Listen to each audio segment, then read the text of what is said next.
नमस्कार दोस्तों, आपका स्वागत है अपने चैनल स्टडी विद एसके में। दोस्तों, इससे पहले मैं हिमाचल प्रदेश जोग्टा एमसीक्यू सीरीज की 3 वीडियो बना चुका हूं। अगर आपने उन वीडियो को नहीं देखा है तो उन वीडियो को ज़रूर देखें और अपनी तैयारी को इम्प्रूव करें। ठीक है, तो चलिए आज की वीडियो को शुरू करते हैं। आज का पहला प्रश्न है, पांवटा साहिब गुरुद्वारा किस नदी के किनारे स्थित है? तो चलिए, आपके पास ऑप्शन है यमुना नदी, सतलुज नदी, ब्यास नदी या रावी नदी। तो दोस्तों, इसका सही जवाब है यमुना नदी। यमुना नदी के किनारे ही पांवटा साहिब गुरुद्वारा स्थित है।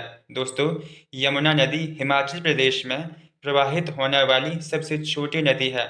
यह हिमाचल प्रदेश में कुल 22 किलोमीटर बहती है।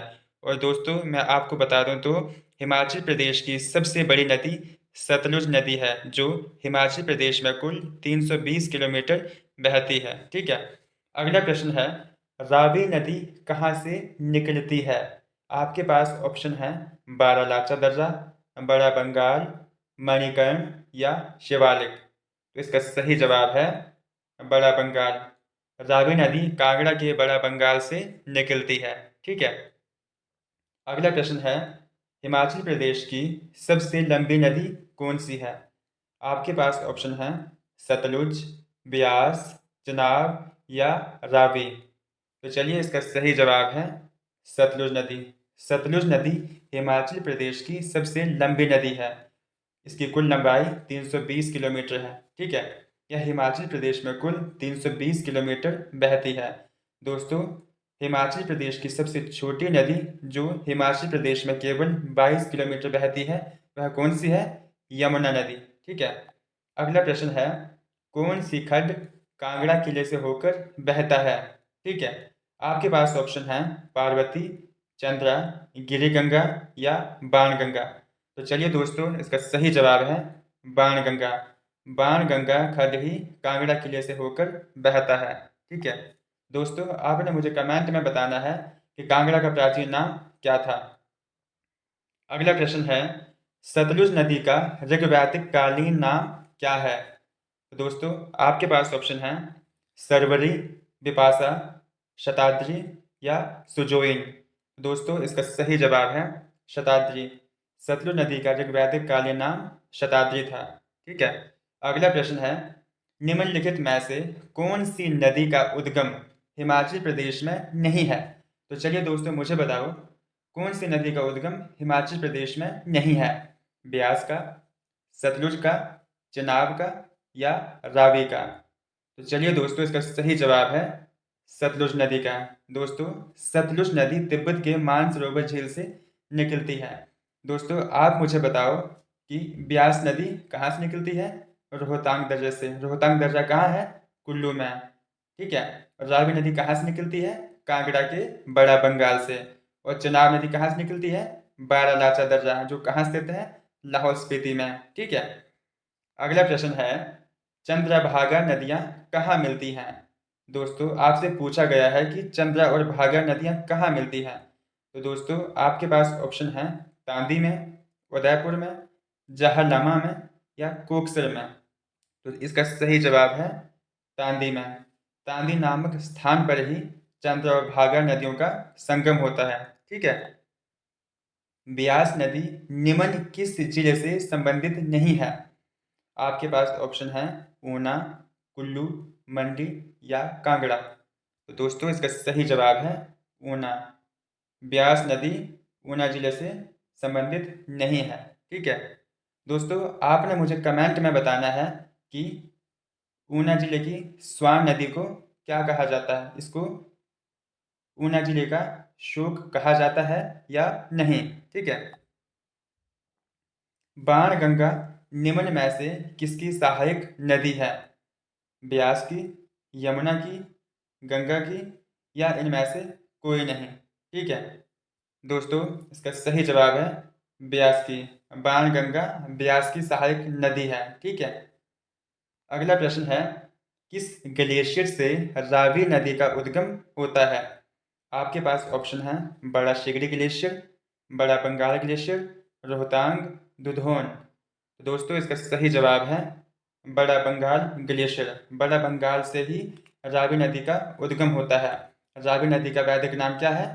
पुरुषैनी। और संस्कृत नाम क्या है? इरावती। ठीक है। अगला प्रश्न है, टॉन्स किसकी सहायक नदी है?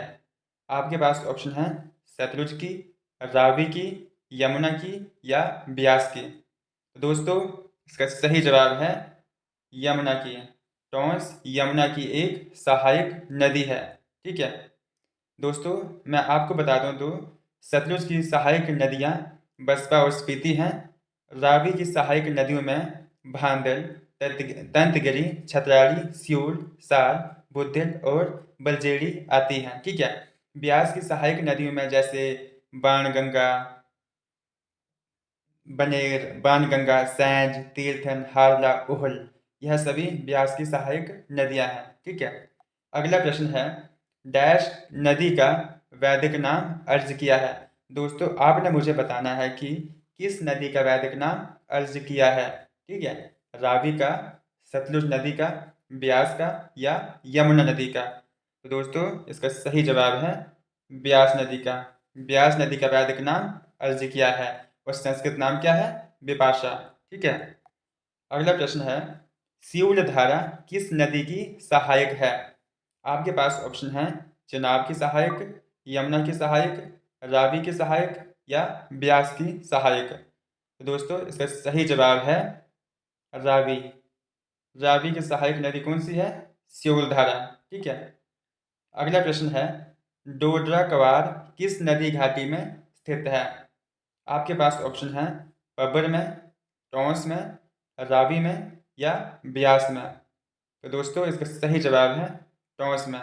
डोडरा कवार टॉन्स नदी घाटी में स्थित है। ठीक है। अगला प्रश्न है, निम्न में से कौन सी ब्यास नदी की सहायक नदी है?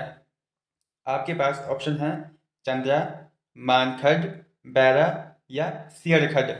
तो दोस्तों इसका सही जवाब है मानखड। मानखड ब्यास की एक सहायक नदी है। ठीक है। अगला प्रश्न है, ब्यास का उद्गम स्थल कौन सा है? कश्मीर में वेरीनाग, ब्यास कुंड, कैलाश मानसरोवर, गंगोत्री। तो दोस्तों इसका सही जवाब है ब्यास कुंड।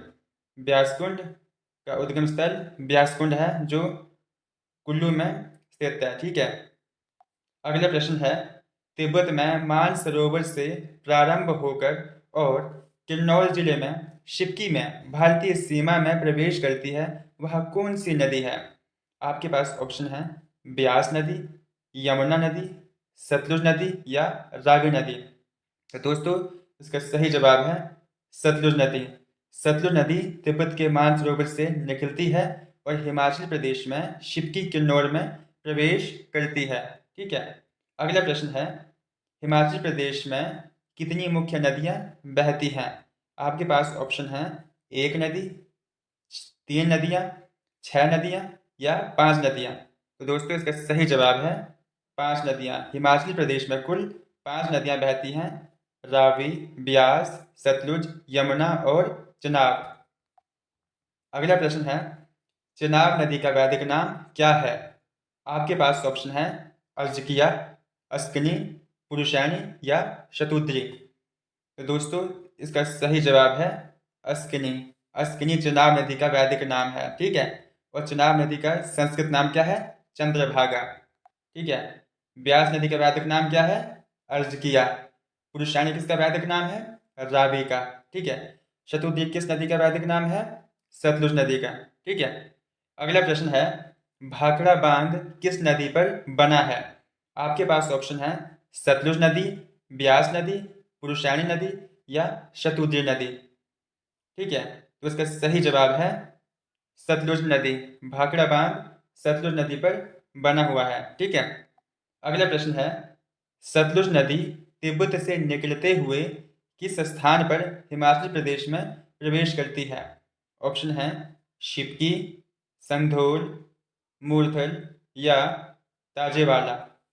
दोस्तों इसका सही जवाब है शिवकी किन्नौर।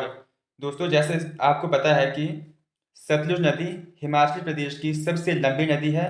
यह हिमाचल प्रदेश में कुल 320 किलोमीटर बहती है और यह तिब्बत के मानसरोवर झील से निकलती है और हिमाचल प्रदेश में शिवकी किन्नौर में प्रवेश करती है। ठीक है, तो दोस्तों चलिए आज की वीडियो में बस इतना ही। अब मिलते हैं नेक्स्ट वीडियो में।